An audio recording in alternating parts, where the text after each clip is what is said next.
আসসালামু আলাইকুম। আমি আব্দুল্লাহ দেবীর পক্ষ থেকে আমি আব্দুল্লাহ বলতেছি। নতুন একটা ভিডিওতে খুব ভালো লাইক, কমেন্ট, শেয়ার পাইছি এবং আরেকটা ভিডিও শুরু করলাম। আপনারা কমেন্টে জানতে চাইছেন যে ভাই গ্রামীণ সিম উঠাইতে কি লাগবে? ভাই গ্রামীণ সিম উঠাইতে শুধু আপনার এনআইডি কার্ড লাগবে, আর কিছু লাগবে না ভাই। আকামার কোনো সম্পর্ক নাই।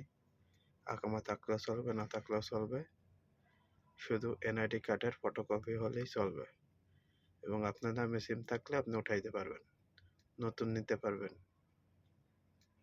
আমার সাথে যোগাযোগ করার জন্য আমি আমার নাম্বার বলে দিচ্ছি। নাম্বার হলো 0571259972। আমি আবারও বলছি 0571259972।